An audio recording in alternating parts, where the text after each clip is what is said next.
بسم الله الرحمن الرحيم الحمد لله رب العالمين والصلاة والسلام على رسولنا محمد وآله وصحبه أجمعين اللهم علمنا ما ينفعنا وانفعنا بما علمتنا ربنا زدنا علما اللهم يسر ولا تعسر وتمم بالخير اللهم لا علم لنا إلا ما علمتنا بسم الله باب الأوقات التي تكره فيها الصلاة намаз оқылса макрух болчу уақыттар же ушундай уақыттар дейді ушу уақыттарда намаз оқысаң не болады дейді макрух болады дейді عنون بالأول لأنه أغلب وإنما ذكره هنا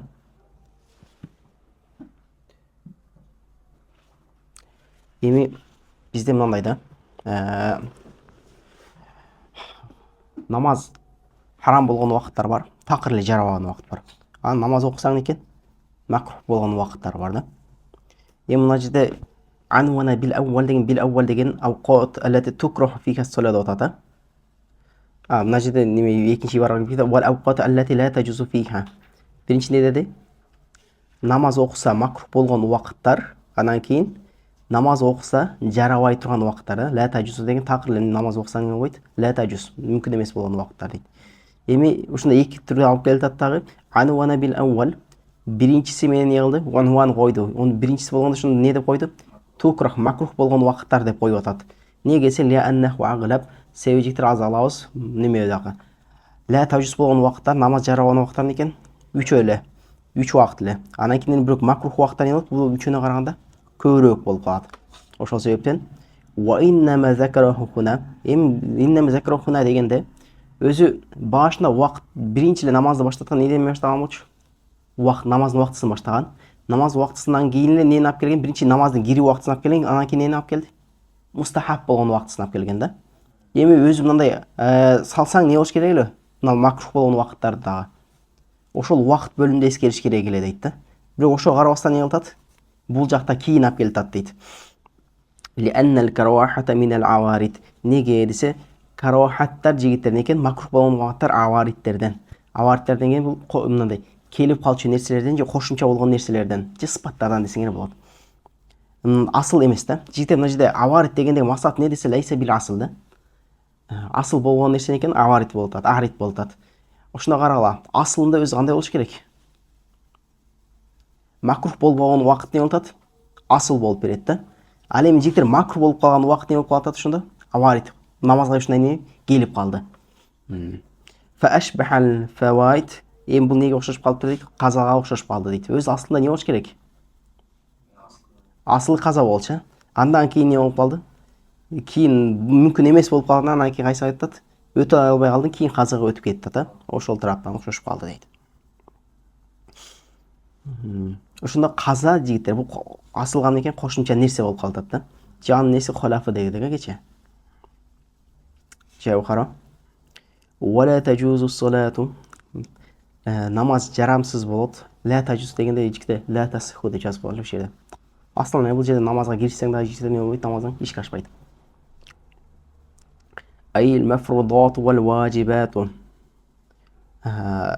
Фарз болгон намаздар жана важип болгон намаздар. Булар кайсылар десе, аллати важибат qabla духул awqatil atiyati.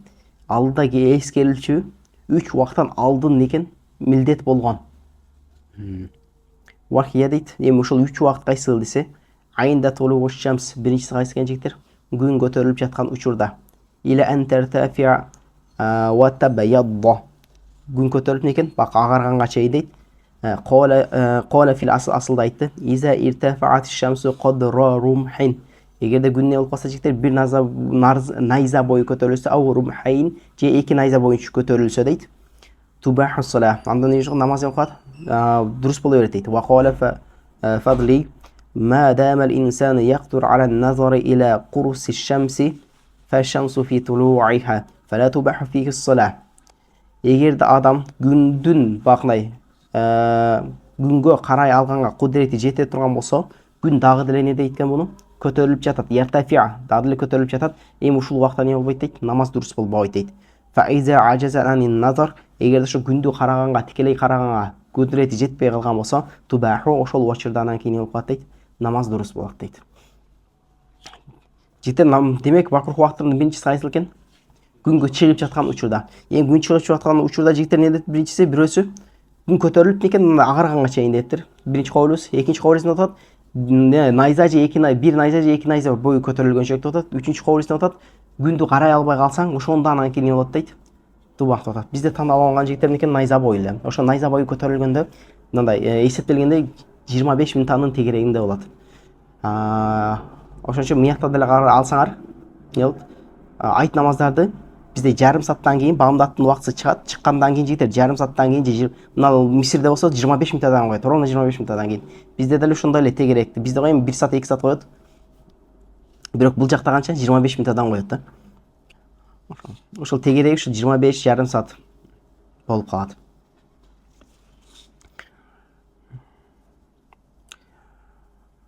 ولا عند قيامك في الظهيرة чак түштө чак түштө бак эмнекен күн дал ортого келип калганда дейт жигиттер. Иля антазула деген эмне кылат жигиттер? Чак түштө мындай күн дал ортого келгенден кийин иля антазула ушу эмне кылса завал болгонго чейин, ошол чак неме таа ортодон эмне огонго чейин. Бул экинчи убактысы болуп атат. Эми жигиттер каралы ушул жерде эме бар да. Бизде завалда кээ биркилер эме алган. Бизде завал өзү эки түрдүү болот дешет. Нисфу нахар бул не экен? Күндүн таа ортосу болот ата нисфу нахар. Эми нисфу нахар шар'ий бар, анан кийин нисфу нахар не бар экен? Урфий бар да. Эми урфийин кайсыл десе,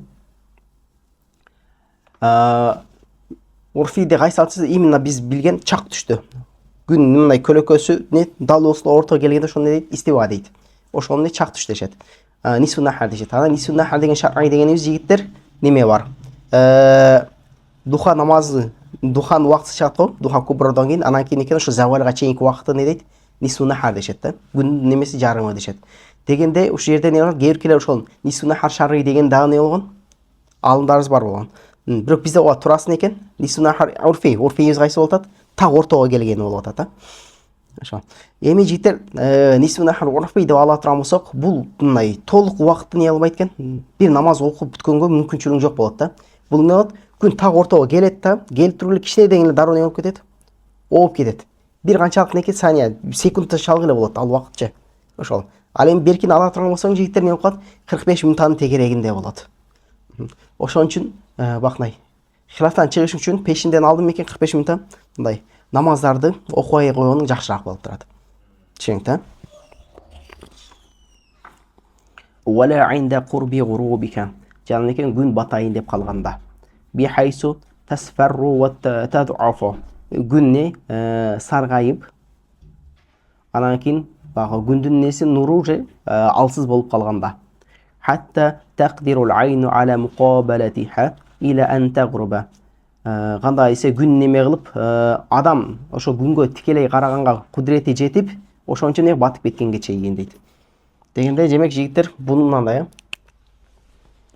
мына горизонт болсо күн не болду? Мына жерге жеткенде не башталат экен? Ушул. Анан кийин неме башталат, ушул убакыт неме дейсиңер, намазга жарамсыз болгон убакыт дейсиңер.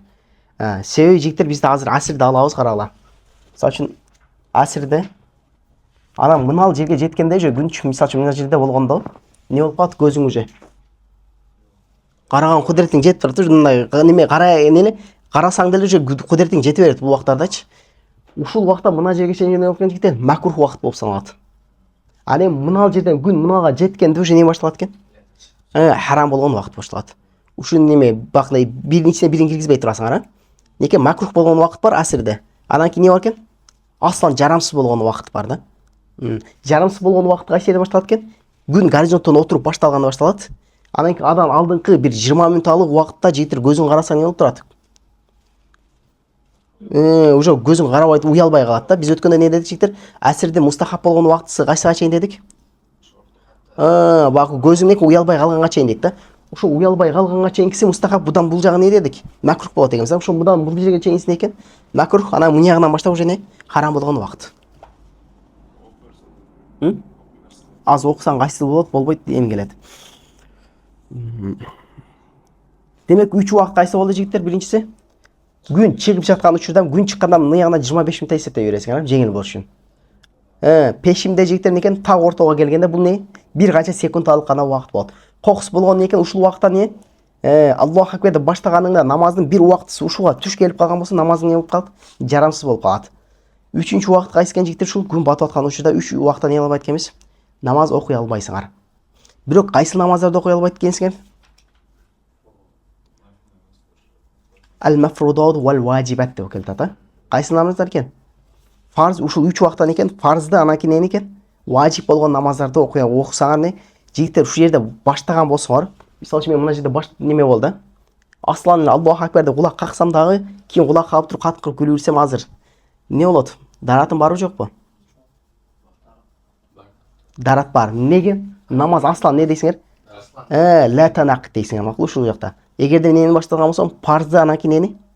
Важипти баштаган болсом, макул? Нафилдин өкүмү башкача болот. Нафилде жигиттер не болуп калат? Ишке ашып кете берет намазыңарчы. Неме кароха тахримия менен. А бирок фарз менен важиптерде ушул 3 убакта не болбойт экен? Ишке ашпайт. Ла тасих аслан ва ла танак.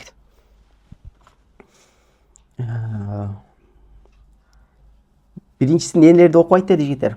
Фарз болгон намаздарды, анан кийин нени окубайт деди? Важип болгон намаздарды. Дагы окубайт дейт. Ва каза ла юсалли ай ла яжуз ан юсалли ала жаназатин. Жаназа намазда не болбойт экен? Окубайт дейт. Бирок кайсыл жаназа намазын десе, хадарат кабла духули ахад ал-авқат ал-мазкурати. Ушул 3 убактын бирөөсүнөн алдын келген ва ухрат илайки. Анан ушул макрух убактка не болуп калыптыр? Кечигип калган. Карасаң жаназа не болгон экен? О, асырдын башында эле келген. Анысын баласын күт, кызын күт, анысын күт, бунусын күт болот, не болот? Не жөнөтүштү? Мына авкатка жеткизип коюшту. Эми ушул убакта не кылбайт экенсиң, намаз, жаназа намазды? Ушул убакта жаназа намазы окулбайт. Кийинкиси вала ясжуду ли тилаватин ли аятин тулият qablahu. Жана сажда экен, неме сажда аятына тилаватта кылынбайт, бирок неме сажда аяты качан окуган болсо экен? Ушул убакыттан алдын окулган болсаң, ушу макрух убакыттан алдын окулуп туруп, именно анан ушул макрух убакытка алып барып не кылбайт экенсиң? Сажда кылбайсың. Лианнаха фил ма'ана салати, себеби сажда тилавадагы жигиттер нерсе өкүмүндө экен? Намаздын эле неге өкүмүндө, же болсо намаздын маанисинде дейт. Жалпысынан бүт да, демек ушул 3 убакта биринчи фарз намаздарды, экинчиси не экен? Важип болгон намаздарды, үчүнчүсү жаназа намаз алдын келип ушул убакытта окусаң болбойт экен, анан кийин не экен? Сажда неге тилаватты. Эми бирок жигиттер мына жерде карасаңар, наркы фарз менен важип намаздарды мутлак эле айтты. Окусаң болбойт деди, мутлак эле. А бирок немеде? Жаназа менен тилаватта не деп атат? Сага алдын милдет болуп туруп, ошол убакытта анан кийин не болбойт дейт? Аткарсаң болбойт деп атат, демек ошол убакытта милдет болгон болсо анда не болот деген маселе келип чыгат. Демек жаназа намазы жигиттер не болуп калды? Мына жерде саат 4-тө асыр кирип атат, не болот? 5:55-те ушинтип күн батып атат да. 4-тө келип 5:55-те кылсаң анда не кылбайсың деди? Окубайсың деп атат. Анда эгерде ушул 5:55-те жаназа намазы келип калса не болот деген өкүм жаралат да.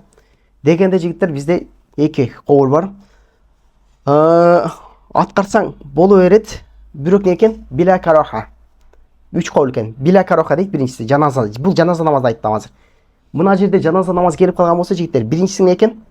Жаназа намаз келет, окуп кое бересиң биля караха. Экинчиси жигиттер не болот? Караха танзихия менен, үчүнчүсү не болот дейт? Макрух тахрим менен не ишке ашат дейт.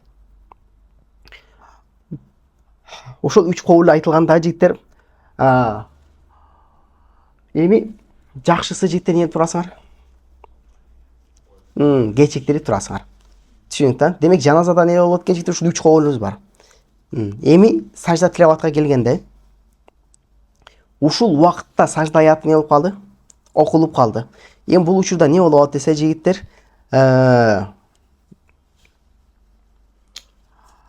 аткарсаң не экен? Болот, өтө берет, некен галочкаң бар боло берет, бирок неме менен экен? Макрух менен болот. Ошон үчүн эми жигиттер тандалат. Жаназада не кылабыз, сажда тилаватта не кылабыз десе жигиттер, саждаса ал-афдол некен? Кечиктиресиң дейт. Ойломосоң эле не кыласың саждада? Кечиктиресиң дейт. Бирок жаназада не экен? Окуп койсоң дурус боло берет, бирок кечиктиргениң экен? Жакшы. Түшүнүктү? Бирок эми жигиттер карала, сажда аяты ушудан алдын окулуп калган болсо, же жаназа ушудан алдын келип калган болсо, Ушул убакта не кылбайсыңар уже окуй албайсыңар, буну не кыласың түпсүз кечиктиресиңер. Ушул не убакыт чыгып кеткенге чейин бүт да бул жагы. Дейт дагы эми илля асра яумихи. Ушул 3 убакта намаз окуй албайсың деп атат. Бирок окусаң болот дейт. Кайсы күндү күн? Аср намазын гана окусаң болот дейт. Дейт да эми жигиттер ушул жерде жакшылап түшүнгөнгө аракет кыласыңар. Биринчи маселе жигиттер карагыла. Бизде вужубун фи зиммати бар. Анан кийин вужубул ада бар да.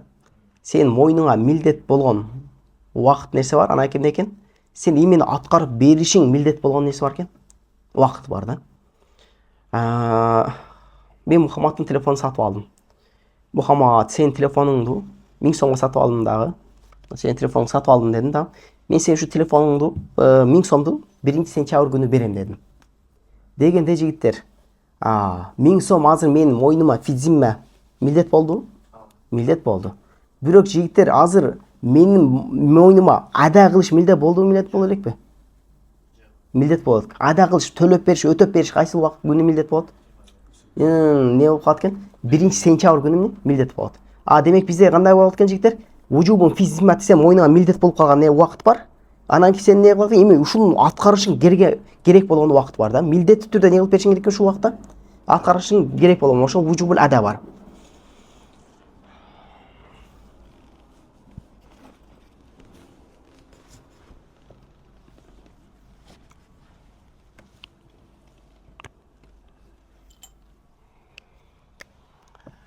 Эми жигиттер асирдикин алалы. Асир 16:00 экен.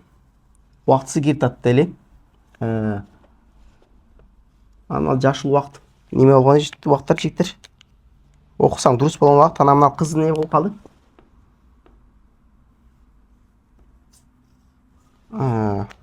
Уже бакы жарамсыз болгон убакыт дей бергиле. Анан мына жерде не болуп атат? Шам болуп атат. Шамды 18:00 кылалы. Биринчи жигиттер мына пеши менен неме кылалы, мына карала. Пешим анан кийин болуп атат. Асир. Пешим бизде канчада кирип атат? 12:00 дейли мисалы эле. Бул не болуп калды? 16:00 не болуп атат? Асир кирип атат да. Эми карала. Пешим жигиттер кайсы убакта менин мойнума милдет болду? 12:00 менин мойнума уже экен. Пешимди окуш мага не болуп калды? Менин мойнума келип отурду. Менин мойнума милдет болду. Окушуң милдет болуп калды. Мисалы үчүн азыр менин мойнума бүгүнкү күнү пешим милдет болду элекпи? Милдет болду элек да. Кайсы убакта милдет болот менин мойнума? Саат 12 убакыт милдет болду. Эми жигиттер мен ушу ровно 12:00 өтөп беришим милдет болду элекпи? Милдет болот. Качан өтөп беришим милдет болот?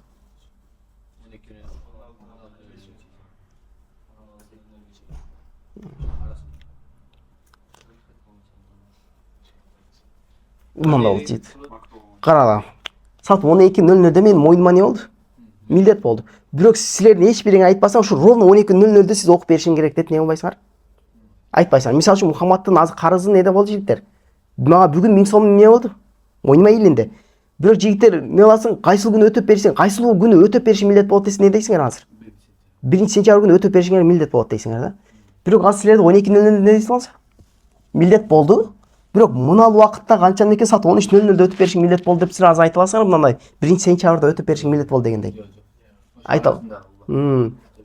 Ошол кайсы убактысы болот жигиттер? Бирок бир убакта не болушум керек меники? Мындай 1-сентябрда өтөшүм милдет болгон сыяктуу, мына жерде да не болуш керек? Мындай жигиттер. Кайсы убакытта намазга киришкен болсо, ошол убакытта не дейт экенсиңер? Ада кылышым милдет болду дейсиңер. Мен караган, мисалы үчүн мен мына жерден экен 13:00 намазды не кылып баштадым. Мага не болуптур жигиттер? Ровно саат 13:00 ада кылыш не болду дейсиңер? Милдет. Сен баштадың, болду, эми не кыла албайсың бул жерде? Кайталып кете албайсың. Нурсейит ушул күнү не кылыптыр? 14:00 окуду. Нурсеитке кайсы күнү кайсы убакта милдет болуптур? Вужубул адысы 14:00 милдет болду. Түшүнүктү? Демек бизден экен вужубун фи зиммати 12:00 болсо, кайсы убакта баштасам, ошол убакта не болот экен? Вужубул адамага милдет болгон болот. Түшүнүктүбү? Азыр ушул нерсени түшүнсөң анан кийинки неме мына жакта ибараңар да чыгат, анан кийин маселе да чыгат. Эми карагыла. Мына убакыт жигиттер. Кандай убакыт болуп атат? Жашыл. Макрух эмес убакыт болуп атат, да? Ал эми мына кызыл не болуп атат? макрух болгон убакыт болуп атат. Демек мына кандай убакыт экен жигиттер?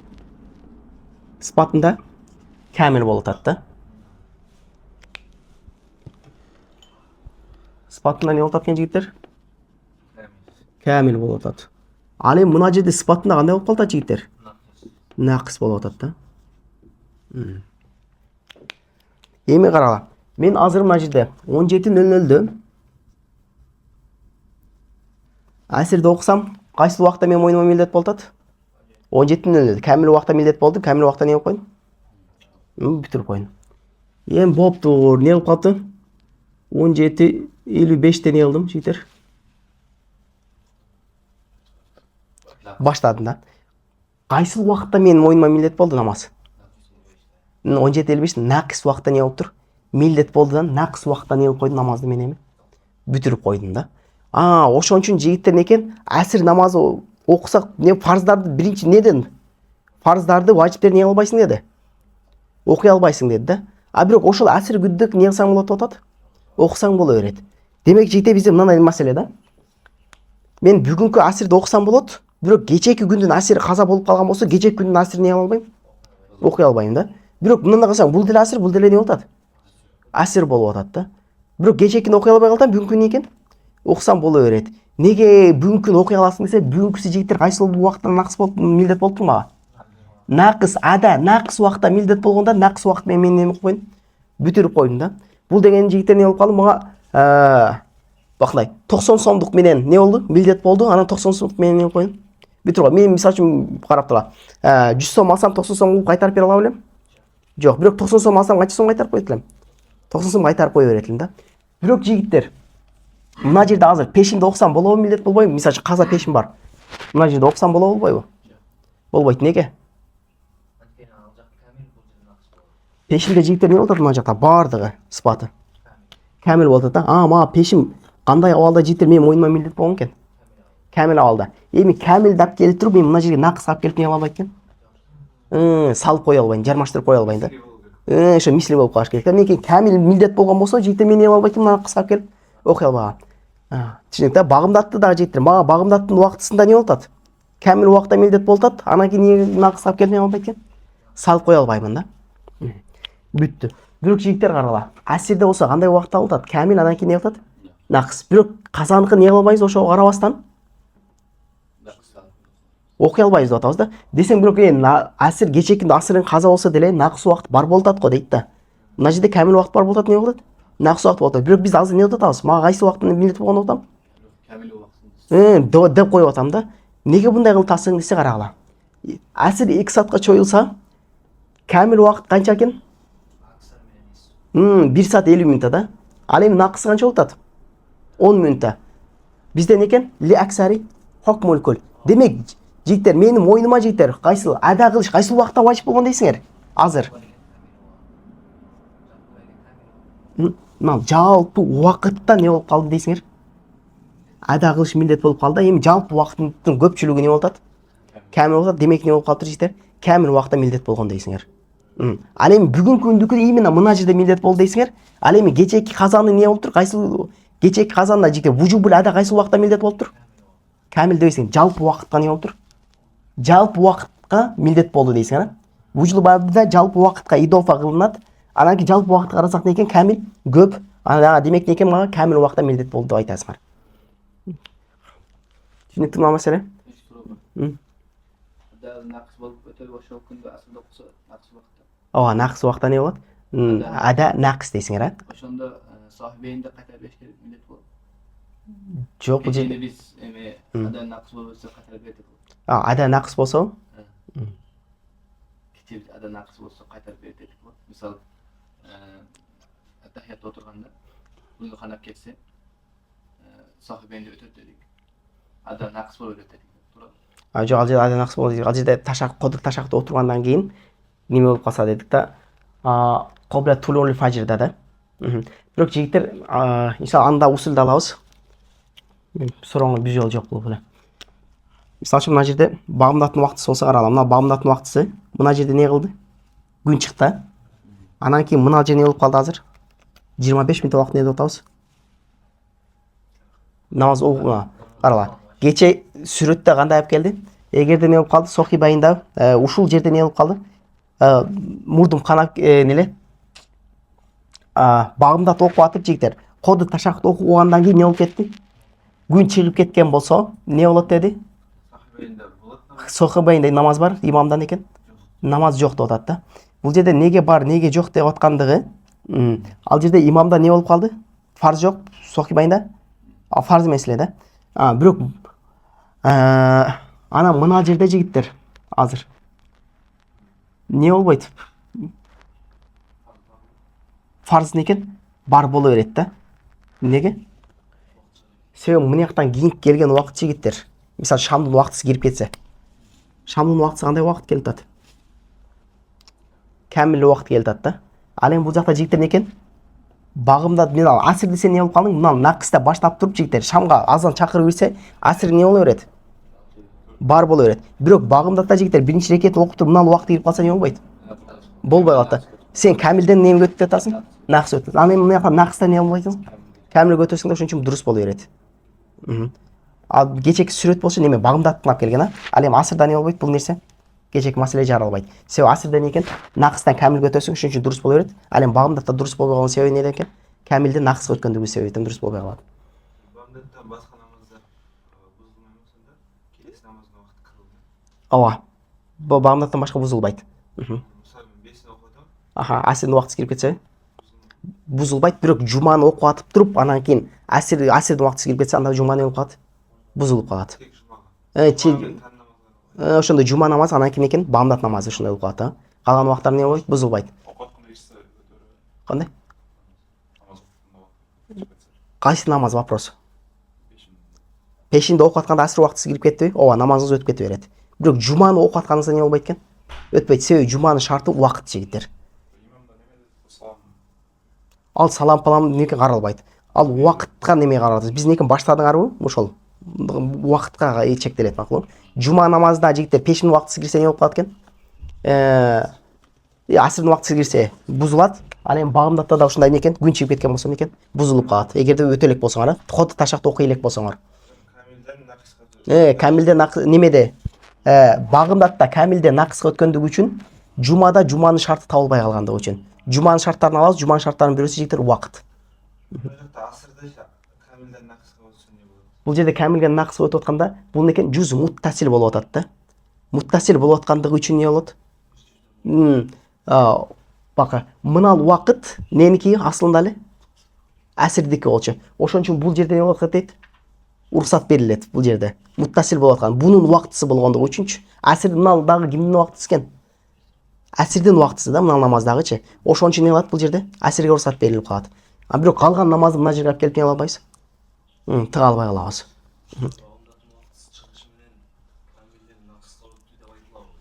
Ооба, камил убакыт болот да, накыс убакытта не болбойт, өтө албай калат да.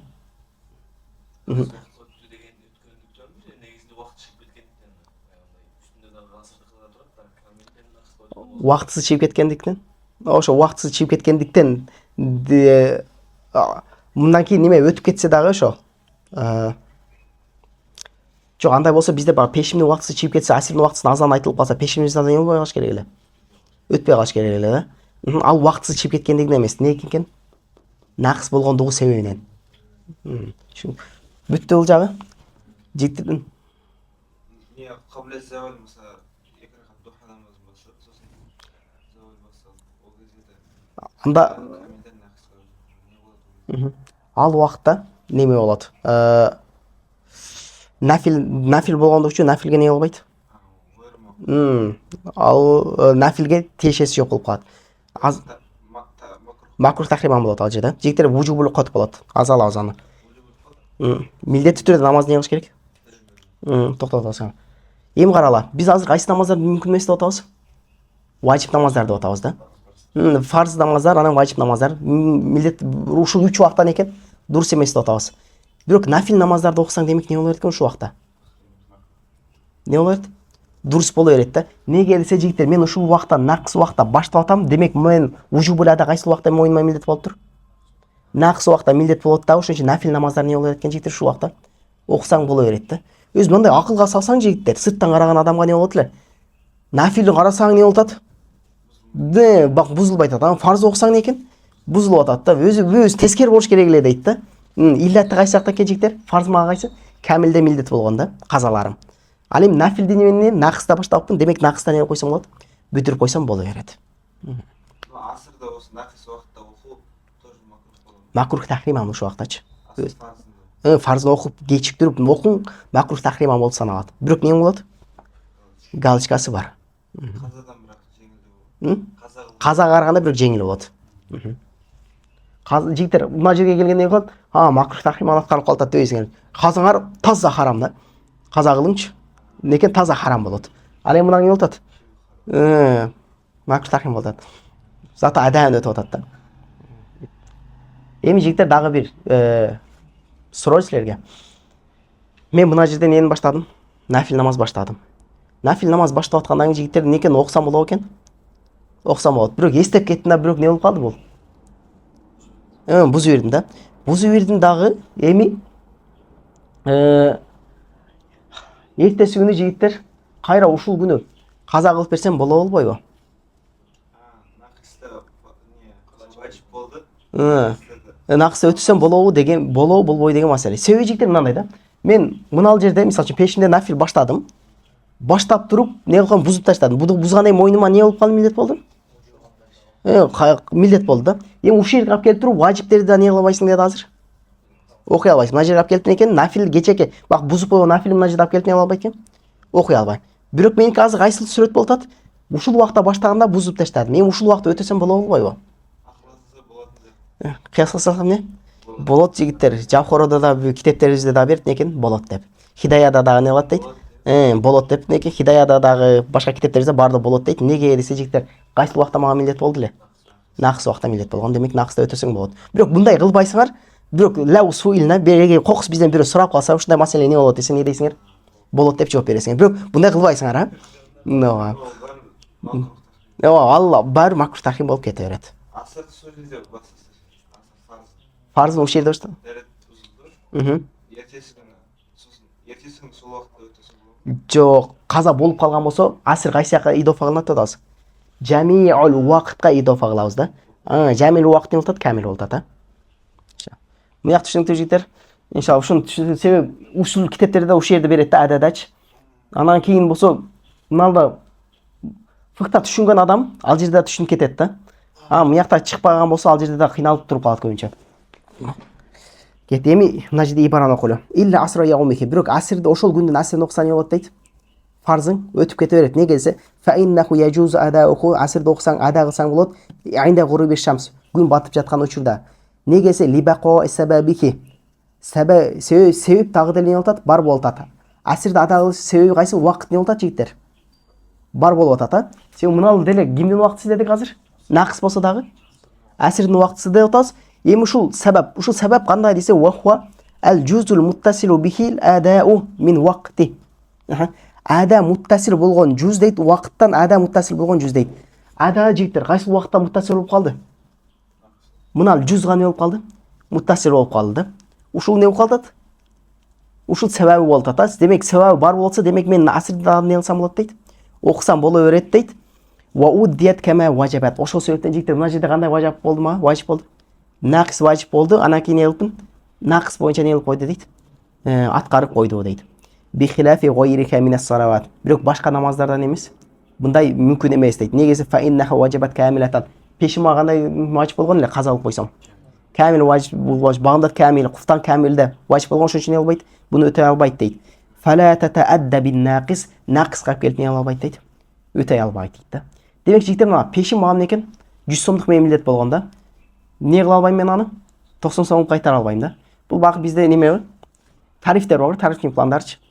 Мисалы үчүн жигиттер 200 сомдук болсо, сен 199 сом 9 тыйын, 99,9 салып 1 тыйын жетпей калса да не болбойт? Тарифиң иштебей тура берет, себеби ал не болуп атат? 200 сомдук да тариф да. Ал эми 100 сомдук тариф болсо не кылсаң болот? 100 сом салсаң иштебей берет да. Бунуку деле жигиттер некен мынал? Камилдерин өзүнүн тарифи башка, нақыстын тарифи некен? Башка да. Койяда би асри яумике. Эми жигиттер некен ушул күндүн асри гана деп не кылды? чектеді. Лианна асра гайрихи, себебі башқа күндің асры дейді. Ла ясху фи хали тагайри шамс. Күн өзгеріп кеткен болсанда не дейді? Дұрыс емес. Күн өзгеріп кеткен деген азырғы харам болған уақыт келіп қалған болса, ли идофат сабаби би хуружил уақт иля жамиихи дейді. Себебі башқа күндің асрыда дейді. Идофат сабаб ошол би хуружил уақт иля жамиихи дейді. Уақыттың чыгышы менен дейді. Не кылат экенбиз жигиттер? Себепти кайсыга милдет кылат экенбиз? Жамиихи жамиил уақыт каласыңар. Уақыттың чыгышы менен намаздын важип болуунун себеби не кылат экенбиз? Жалпы уақыт болуп саналат. Валайса би макрухин. Эми жамиихи дегенде жамиул уақыт не дейсиңер? Лайса би макрухин. Бардык уақыт тең макрух болбойт ата. Фала ятаадда фи макрухин. Эми не кылбайт экенбиз ошончу себептен? Макрухка алып келип неме өтө албайбыз. Демек жалпы уақытқа неме алсақ, жалпы уақыт не болбойт, макрух болбойт ат. Эми не албайсың дейт? Макрух уақытқа алып келип өтөп бере албайсың. Түшүнүктүү? Жетти. Эми жигиттер азыркы 3 уақытта не болду? Фарз, важиптерди намаз окусаң милдет болбойт деди. Аслан не дедик? Ла янак. Танакы сола, намаз ишке ашпайт болот. Кийинки жигиттер эми макрух болгон уақыттар. Нафил намазды окусаң не болот экен? Макрух болгон уақыттар. ويكره أن يتنفل قصدا ولو لها سبب بعد صلاة الفجر حتى تطلع الشمس وترتفع. Атайлап намаз оқу, егер ошо намаз окуу экен себеби болсо дагы дейт. Эми багымдат намазын окуу, багымдат намаз окулгандан кийин күн көтөрүлгөн чейин экен, же күн чыкканга чейин ушундай нафил намаз окуу не койт? Макрух болуп саналат дейт. Кеттик. Эми кайра секин ибара кайталат. Уайкрух ан ятанаффал. Жигиттер багымдат фарзын окугандан кийин мен не кыла албайт экенмин? Нафил намаз окуй албайт экенмин. Бирок ушул нафил намазым кандай башталыш керек экен? Костан башталыш керек. Атайлап не кылышым керек экен намазды? Мен азыр багымдат фарзын окуп койдум, туруп алып кайра 2 рекетке баштасам азыр не кылтам? 2 рекет нафилди. Костан баштап. Ушул не болот экен? Макрух болуп саналат. Эми карагыла, кантип неме болуп калышы мүмкүн бактай? Ла костан болуп калышы мүмкүн, бидуны кос болуп калышы мүмкүн.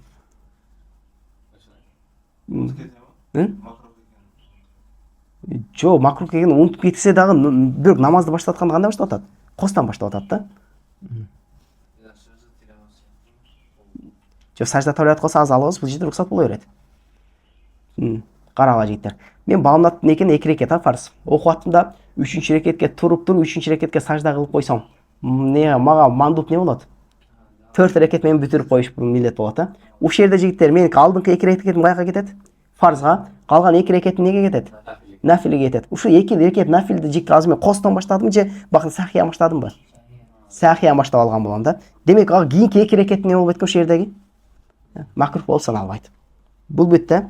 Вала вала сабабун деген жигитте эгерде себеби бар болсо дагы. Бизде жигитте мисалы үчүн дарат алган болсоң, 2 рекет намаз окуп коюң не болот? Мандуп болот, мустахаб болуп саналат. Жана ошондой эле мечитке кирип калсаң дагы жигиттер не болуп калат? Намаз окуу. Тахиятул масжид мустахаб болуп саналат. Эми ушундай себептери бар болсо дагы не кыла албайт экен жигиттер? Окуса макрух боло берет.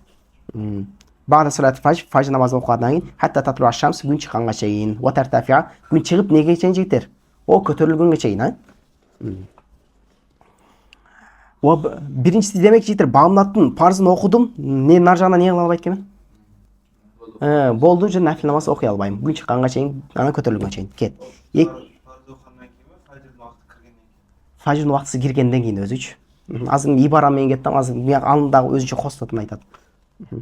Өз жигиттер некен багымдатта жит, багымдаттын убактысы кирди, эч кандай нафил намаз не кыла албайсыңар? Окуй албайсыңар. Багымдаттын неке сүннөттөн башка. Каза азыр окусак боло берет ал. Ва ба'да салатул аср. Экинчиси жигиттер нафил намаз окуй албайт экен, качан экен? Аср намазын окугандан кийин дейт. Вала метагайяр шамс. Бирок качанга чейин десе макрух болбойт. Эгерде күндүн немеси күндүн нуру өзгөргөнгө чейин, хатта тагруба шамс де күн батканга чейин дейт. Асрде мен жигиттер карала, азыр багымдатты мантып аласыз. Багымдатта мутлагы не албайт экенсиңер? Нафил намаз убактысы кирген окуй албайсың. Ал эми асрде болсо жигиттер, мына асрдын толук убактысы болсо, анан мына жерде не болуп атат? Макрух убакыт болуп атат. Эми карагыла. Мен асрди мына жерде окуп койдум. Мына жерде азыр нафил намаз окусам болобу болбойбу? Жоқ, болбай қалады, а? Бирок жігіттер, асирди мен мына жерде оқысам бола болбойбу эми? Бола берет, а? Демек, жігіттер, асирдин убактысы кайсыга байланат экен? Асирдин намазына байланат, макулбу? Намазга байланыптан жігіттер, карала. Намазды мен асирдин фарзын окуганга чейин нафил не кылсам боло берет экен? Окусам боло берет. Асирдин фарзды окудум, андан кийин уже нафил намаз окуш эмне болот экен? Макрух болуп саналат. Түшүндүк. Бирок карала, асирди да не кылышым керек, жигиттер. Эгерде асирди мен мына жерде окуп аткан болсом, кайра мына жерде нафил намаз окусам не болот? Макрух боло берет, а? Себеби аслында бул убакыт не болчу? Макрух убакыт болчу. Макул. Демек ушул эки убакытта нафил намаз окуй албайсыңар. Сонда асырда оқығаннан парызды оқығаннан кейін. Парыз окугандан кийин уже не кыла албайт экен? Нафил намаз. Таң уақыт кіргеннен кейін. Таңда таң убакыт киргенден кийин уже аслан окуй албайм. Асирде болсо кайсы намазга байланып турат экен? Асирдин фарзына байланып турат. ولا بأس بأن يصلي في هذين الوقتين المذكورين. Ушул эки эскерилген убакта, кайсыл жигиттер?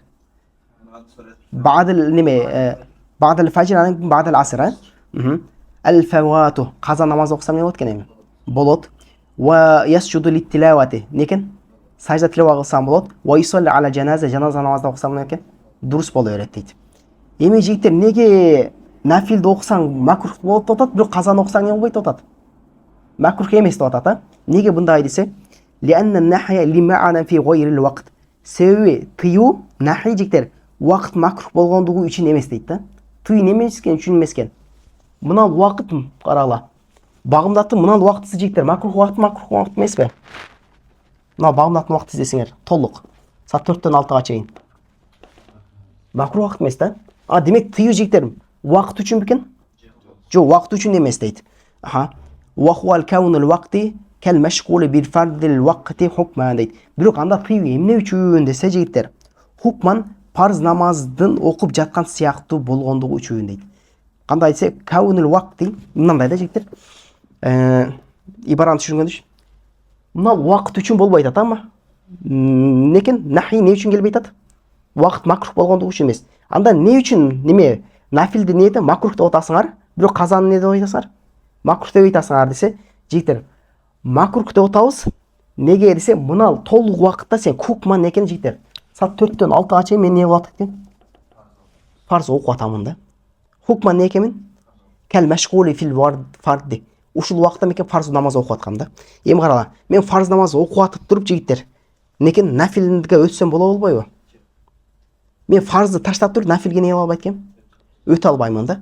Бирок жигиттер карала, нар каза намаз не болчу? Фарз беле? Фарз болчу. Ошол үчүн мына фарз менен фарздын акырсында не болбойт мына жерде нахи?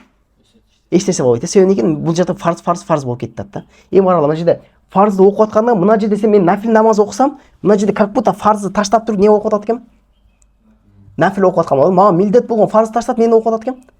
Нафилди окуп аткан болом да. Ошон үчүн неге нафил намаз окусаң не болуп калат экен? Макрух болуп калат. Ал эми фарздарды, важиптерди окусаң не болбойт? Макрух болбой калат да. Ошентип вахуа кауни анда макрух эмне себептен десе, каунил вакти ушул убакыт дейт. Мына 4-төн 6-га чейинки убакыт дейт. Кал машгули бил фарди вакти. Ушул учурдагы фарз менен не болот дейт?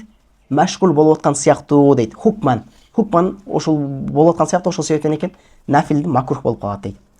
Вахуа афдал минан нафил. Эми ушул жерде жигиттер машгул бил фард не болот? Афдал минан нафил. Фала ядхару фи хаққил фардил ахари фардин ахарин мислихи. Эми ошон үчүн жигиттер не болбойт экен? Бакнай, фала ясхару деген жигиттер бакнай.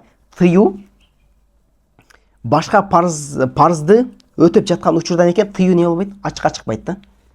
Мына жерде мен не окуп калдым? Фарз окуп атам да. Казанын фарзын окусам деле жигиттер азыр тыю ачыкка чыгып чыкпайбы? Чыкпай, себеби экөө тең болуп атат. Фарз болуп кетти. Карасаң фарз болуп эле кетип атат да. Фала ясхару та'сируху илля фи карахат нафилати. Ошон үчүн жигиттер некен? Бакы тыюнун немеси таасири билинбейт. Нафилге некен? Бакы нафилдин карахасында гана экен тыю билинет. Же тыюнун таасири нафил намазды окуп жатканда гана экен билинет. Ибара чыкты жигиттер. Ошо бүгүнкү кичине бир эки ибаралар ушундай. Бихилаф ма варада нахви ан салати фихи ли ма'нан фихи. Бирок жигиттер не дейт? Намаздын тыю намазды тыю уақыт макрух болгондугу үчүн болгон болсо жигиттер андай болбой калат дейт.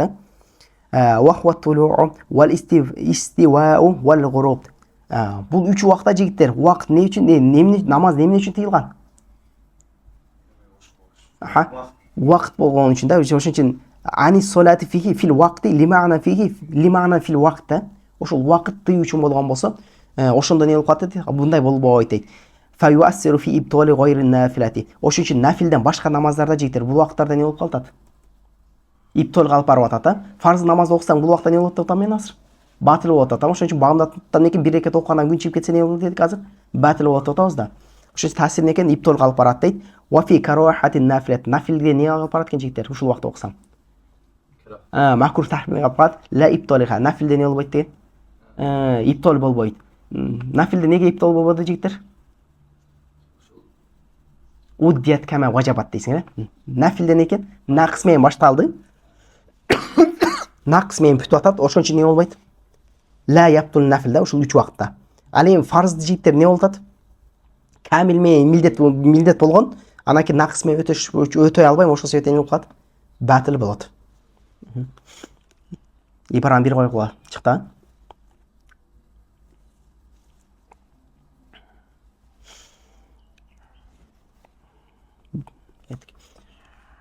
ولا يصلي في الوقتين المذكورين ركعتي طواف. Бирок жигиттер ушул эки эскерилген убакытта таваф менен тавафтын 2 рекетин эме албайт экен. Өтөй албайт, окуй албайт дейт. Эми карагыла. Азыр эле биз дейик же мына жерде кәл машгул билин экен, важип деп атабыз да, важип менен экен, машгул болуп атат, ошол себептен эме албайт деп атабыз. Өтө албайт.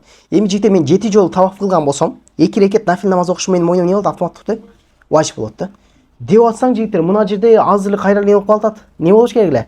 Таасири билиш керек, билинбеш керек эле. Билинбеш керек болчу да. Себеби бул да важип болуп атат, бул да не болуп атат? Важип болуп атат да.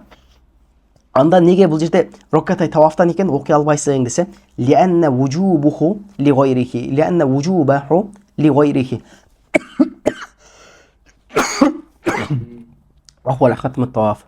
Себеби жигиттер ушул 2 рекет таваф намазы менин мойнума важип болду. Эмне себептен важип болду? Таваф кылган себептен важип болгон да. Ал эми мыналар болсо эмне үчүн кайсы себептен важип болгон? Шарият тараптан важип болгон да.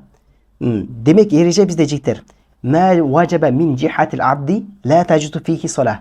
Эгерде жигиттер важип болгон намаз некен пенде тараптан милдет болгон болсо анда не албайт экен мына жерде? Ишке ашыра албайм. Ал эми жигиттер менин мойнума важип болгондугу шарият тараптан болгон болсо анда не алат экен? Намаз окусам боло берет. Себеби жигиттер тавафтын экен ли вужубу бихи ли анна вужуба ли гайрихи ли ма'на гайрихи ва хава хатмун таваф. Бул не болуп калды жигиттер? Хатмун тавафты жигиттер ким аткарды? Пенде аткарды. Демек бул важип 2 рекеттин важип болушуна ким таасир эттир? Пенде таасир эткен болот. Ва казал манзура. Жана ошондой эле манзур. Жигиттер назыр намаз дагы не болот менин мойнума? Деге назыр кылсам 2 рекет назыр окуйм десем. Важип болду да. Эми ошол важиптикти жигиттер ким аткартат? Шарият милдет кылып бердиби же өзүм милдет кылып алдымбы? Пенде өзүм милдет кылып алды. Демек не албайт жигиттер? Мына жерде назырды да окуй албайт. Негеси литааллуqi вужубихи бисабаби мин жихатихи мин жихатил абд дейсиңер. Себеби жигиттер назыр намаз милдет болду же назыр намаздын вужубу себеби не болуп калды? Пенденин акысына байланган же мин жихатил абд болгондугу себебинен дейт. ما وجب من جهة العبد لا تجوز الصلاة في الحزل المذكورين يكشف كده. أما ما وجب من جهة الشرع عندنا يقول كن شكتر يجوز بولورت.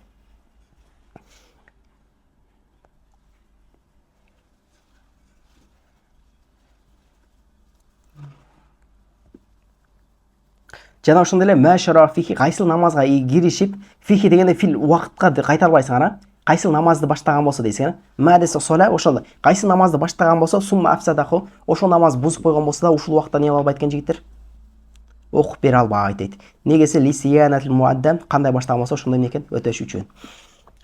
Демек жигиттер не албайт экен мен мисалы үчүн нафил намазды окуп баштадым дагы ким бузуп койдум койгондон кийин жигиттер менин мойнума ошол нафил намаз казасын өтөп бериш не болду? Важип болду. Бирок жигиттер ошонун важип болуштугу эмне себептен ишке милдет болду? Мин жихатил абд болуп атат. Демек не албайт экен мына жерде? алып келіп өтіп бере албайм. Бүттү. Бир деп отсаң жите сажда тилева. Не болуп атат? Сажда тилеваны азыр ушул убакта не кылсаң болот деп атабыз. Өтөсөң болот деп атабыз, бирок эреже кандай болуп атат? Жихатил аптан болсо, анда не кыласың деп атабыз? Өтөй албайсың деп атабыз. А жихатил шар болсо анда не кыласың? Өтөй аласың деп атабыз. Бирок жигиттер кара, сажда тилева ким тараптан болот? Жооз. Качан милдет болот? Мен мисалы үчүн азыр менен шарият мага менен сажда тилева кыласың деп милдет кылганбы? Кылган эмес да? Окусум милдет болот да. Анда бирок неге сажда тилеваны киргизип атабыз десе жигиттер, менен окуп алсам да кээде угуп калышы мүмкүнбү? Угуп калышы мүмкүн да. Ошол тараптан алат экен да жигиттер. Угуп калганымда жигиттер, мен азыр менин немем барбы жокпу? Таасирим. Бул жерде менин таасирим жок да. Бул жерде жигиттер не болгон? Шарият ошону уксаң не кыласың деген. Кыласың дегенде ошол этибардан алат да, сажда тилева не болот экен бул убакта. Дурус боло берет. Бүт да бул жагы. Лисиятул муадда деген ошол муадданын экен мындай азыр мына жерде жигиттер аткара турган болсом кандай болот деп атабыз мынаны аткарсам? Макрух болуп калат да. Лисиянатул муадда да. Ошол муадданын экен мындай сияна деген баягы коргош үчүн же болсо экен сакташ үчүн деген. Түшүнүктүбү? Ошондо бул деген максат жигиттер кандай баштасам экен ошону өтөп бериш үчүн да.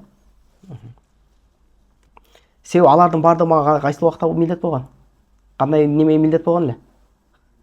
Макрух эмес милдет болгон да.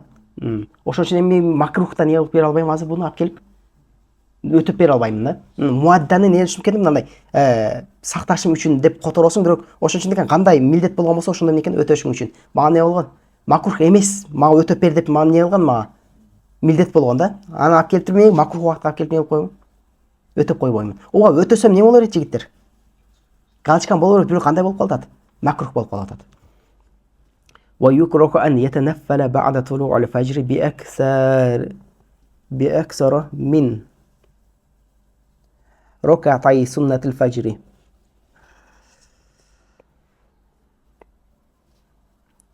Эми жигиттер багымдаттын немеси багымдаттын убактысы киргенден кийин багымдаттын 2 рекетинен ашыкча некен нафил намаз окуй албайт дейт. Кобла фардихи деген фарздан алдын дейт. Фарздан кийинчи десе фарздан кийинкисине де азыр эле алдыга болбойт деди. Кала шейхул ислам ан-нахю амма сивахума ли хаққихима. Неге десе жигиттер, себеби нахи келип аткан бул жерден экен багымдаттын 2 рекеттен башка нафил не албайсың деп атат. Окуй албайсың деп атат. Неге окуй албайсың десе жигиттер, себеби нахи келип атат. Ушу 2 рекет сивахума дегенде уркат фажр айсаң, себеби жигиттер ушу 2 рекеттен башкасында нахи келип атат. Эмне үчүн десе ли хаққихима деген ушу багымдаттын 2 рекети немеси үчүн, сүннөтү үчүн калгандары не болуптур? Калгандарына тыюу келди дейт. Неге десе лианнал вакта мутааййину лахма. Себеби ушул убакыт жигиттер кимге тиешелүү экен? Багымдаттын 2 рекет немесин нафилине тиешелүү, сүннөтүнө тиешелүү дейт. Хатта лау нава татаввуан, керек болсо жигиттер башка нафил намаз ниет кылган болсо дагы кана анхума кайсыга өтүп кете берет экен? Сүннөткө өтүп кете берет дейт. Демек жигиттер ушул убакыт эмне үчүн шариаттан тайын болуп тур кайсыга экен? Багымдаттын 2 рекет сүннөтүнөн тайын болгон да. Ошон үчүн жигиттер ушул жерде нафил намаз окусам да кайсыга өтүп кетет экен? 2 рекет сүннөткө өтүп кетет да. Бул орозого салсаңар жакшы түшөт. Орозо Рамазанда жигиттер турдум дагы не дедим? Бүгүн нафил намаз, нафил орозо кармаганга ниет кылдым дедим. Понедельник экен да, турдум нафил намаз орозо кармаганга ниет кылдым дедим. Кайсыга өтүп кетет? Рамазан өткөн. Неге жигиттер? Убакытты эмне үчүн белинген? Мутаайин да ошол үчүн. Бул дагы экен ушул сыяктуу болуп калат дейт.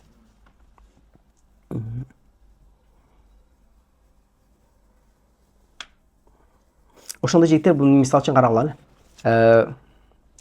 Азыр багымдатты кайра не болуп койду? 4:40 болуп калды. Мисал үчүн жигиттер карагыла. Мен будильникти койдум дагы, будильник койбойм. Эртең туруп карасам не болуп калыптыр? Саат 4 болду. Саат 4-тү көрсөттү да. Багымдат не 4:30 кирди ата. Саат 4-тү көрсөттү. Мен некен 4 болду дедим да, не болуп калыптыр? 4:30 кирди ата багымдат. 4. Болду. Мен турдум да 2 рекет не кылдым? Тахажжуд намаз окудум. Окугандан кийин жакшына саатты карасам не болуп калыптыр? 5:30 болуптур. Багымдат качан болуптур? Жарым саат алдын эле кирип кеткен экен да.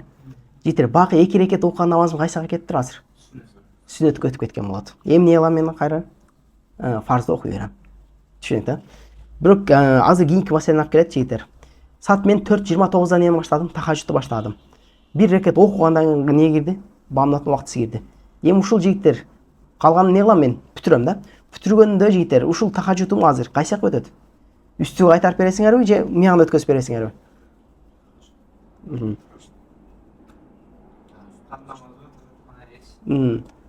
Кет. Мен карала. Тахажжудка тургандагы бир рекет окугандан кийин багымдаттын убактысы кирди да. Калган экинчи рекетти не кылам? Бүтүрөм да. Эми ушуну жигиттер багымдатка өтөбү же болбосо нар жака өтөбү? Тахажжудка эле өтөт, а? Бул экен тахажжудка өтөрөт. Эми жигиттер ушул дагы не болбойт? Макрух болбойбу азыр? Макрух болбойт, а? Бирок некен биз азыр не дедик? Багымдаттын эки рекетинен башкасын не окуп не болуп атат? Макрух болуп атат. Бул не болот? Макрух болбойт деп атабыз. Неге макрух болбойт жигиттер? Жок, ла костан болуп атат, а? Не болуп атат? Башталган макрух эмес убакыт башталган, плюс не болуп атат жигиттер? Ушул жерде түшүп калгандыгын экен ла костан болуп атат. Костан не кылбайт? Ушул убакытта не түшпөдү да. Кеттик. Вафи танжиз аль-мутанаффил иза салла ракатан дейт. Эгерде нафил намаз окуп аткандан бир рекет намаз окуган болсо, фатала фажр кийин окуп бамдаттын убактысы келсе, канал итмамул афдал. Ошон бүтүрүп коюш не болот экен жигиттер? Неме болот? Афдал жакшы болот. Лианнаху ваqa ла ан qasdin. Себеби жигиттер бул не болуп калган намазы максаттуу түрдө башталган эмес эле дейт. Ошол себептен макрух болбойт дейт. Вала ятанаффалу qabla al-maghribi. Жигиттер шамдын алдынан не кылбайт экен? Нафил намаз окубайт дейт. Негеси лима фихи мин таъхир al-maghribi al-mustahabbi ta'jil ахвали. Таъхир. Аталып окуса макрух болот, а? Кокусту окуу. Жок, убакыттын башында не болуп атат да, башталып атканда не болбойт. Себеби башталып аткан убакытта не болмойсуз? Макрух эмес болчу. Жигиттер не кылат экен? Магриптен шамдын фарзын окуудан алдын не кылбайт? Нафил намаз окубайт дейт. Неге десе жигиттер, магриб бизге не болгон эле? Магрибте дейт, мустахабы не болчу? Таъжил болчу. Ошо не кылып коесуң дейт. Таъхир кылып коесуң да. Түшүнүктүү? Ошол себептен. Эми жигиттер ана мына жерде дагы бир маселе бар. Бизде буйрук не буйрулду азыр бизге? Таъжил буйрулду. Ал-амру нахюн ан диддихи деген эреже дагы бар да. Эми кара, буйрулса жигиттер не болуп, тескерисин айтыш не болуп калды? Тескерисин экен тыйылып калат да. Түшүнүктүү? Мага таъжил буйрулду, демек не болуп калып турат? Таъхир кылбайсың деген нерсени келип чыкты дейт. Эми бул жерде хилаф бар го эми. Ушу дагы бир неме. Башка китептерде алып келет ушул жерде. Себеби экен бул жерде буйрулган депчи. Түшүнүктүү? Пешим жок, пешимде не болот? Аны өттүк го ошо башында эле. Неме, убакыттарда. Кайсыл? Ошол убакыттан баштап не экен уже бак пешим макрух убакыт өтүп кетти дейбиз. Аллаху алам бис-саваб, саллаллаху аля сайидина Мухаммадин ва алейхи сахбихи ажмаин ва алхамдулиллахи раббил аламин. Токтоп. Бирок имамда не болбойт? Имамдыкка итакыр ал ненин убактысы? Пешимдин убактысы болот.